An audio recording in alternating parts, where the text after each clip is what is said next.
Você sabia que existia uma profecia que dizia que uma donzela em armadura surgia da região de Lorraine para acabar com a Guerra dos 100 Anos?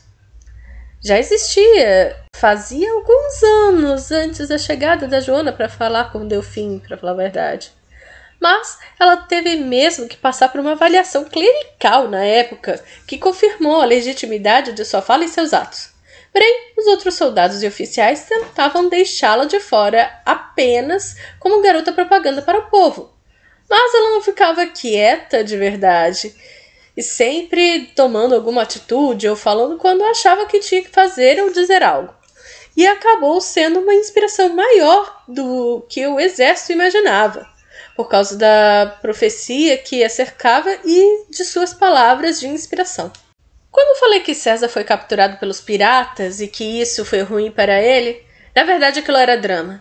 Ele foi muito bem tratado, até lendo poemas para eles, e quando anunciou que iria caçá-los, ele fez em tom de brincadeira, mas na prática ele fez mesmo. Como disse no vídeo de Verdadeira História de César parte 1, resumidamente, ele foi um filho da mãe, mas ele foi magnânimo. Ele cortou a garganta dos piratas antes de crucificá-los, porque ele gostava dos piratas. Mas uma coisa que é verdade, a menos que a inimizade fosse realmente muito forte, os sequestradores tivessem a intenção de escravizar ou de humilhar o prisioneiro, os prisioneiros sequestrados geralmente eram tratados com muita cortesia e conforto, mas não poderiam sair livremente até que o resgate fosse pago. Ao menos era assim que a nobreza europeia fazia até metade da Idade Média. Depois que Maria Antonieta e seu marido foram guilhotinados, seus corpos foram jogados em caixões e em valas comuns. Jogaram cal e terra entre os corpos de outras vítimas da guilhotina. Já no século XIX, em 1800, eles foram recuperados e enterrados na Basílica de Saint-Denis, onde os corpos das famílias reais francesas eram enterrados há séculos.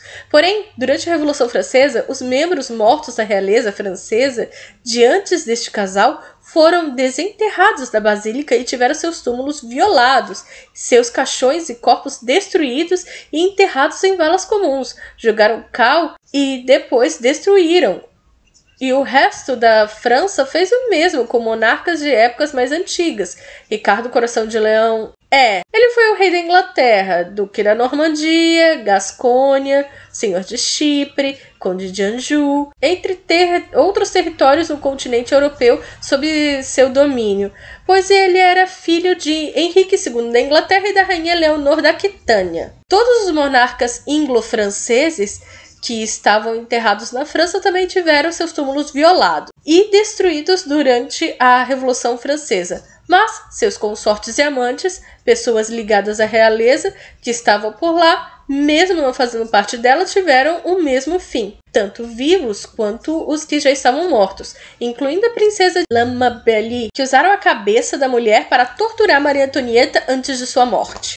Quando o Alex Kidd tinha 10 anos, o pai dele comprou um cavalo muito arisco que ninguém conseguia montar. Skander, que não era bobo nem nada, ficou observando o cavalo e depois de alguns dias analisando o animal, ele descobriu que o pobre cavalo tinha medo da própria sombra. Ele descobriu que o animal tinha medo da própria sombra. Então, ele pediu permissão do pai de tentar montar o cavalo. O pai permitiu e ele conseguiu domar o cavalo, cavalgando contra o sol. Assim, ele não sentia medo e não tentava derrubar o menino.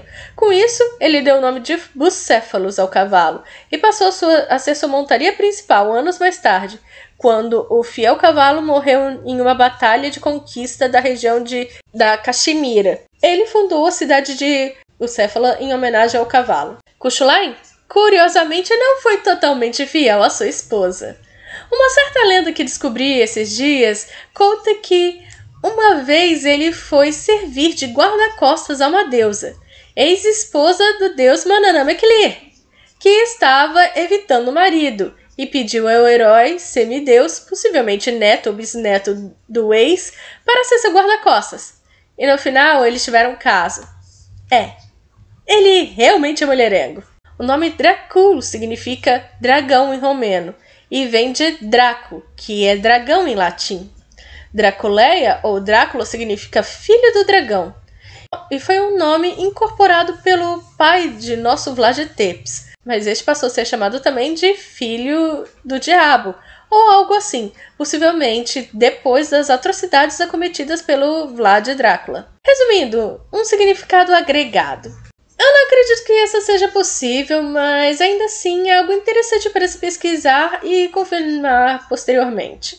Na antiguidade, alguns povos realmente se aventuravam em cirurgias, e os druidas não estavam longe disso. E por conta disso existe uma lenda acerca da Boudica, que dizia que ela passou por uma cirurgia de transplante de coração, quando seu coração misteriosamente parou de bater certa vez enquanto estava grávida. Realizada por um druida, que depois costurou-lhe o local operado com uma linha de ouro mágica e ainda soltou raios pelas mãos para reavivar a rainha de seu sono induzido. Será que algum viajante do tempo apareceu lá com um desfibrilador? Enfim, teorias, lenda, misticismo, acontece.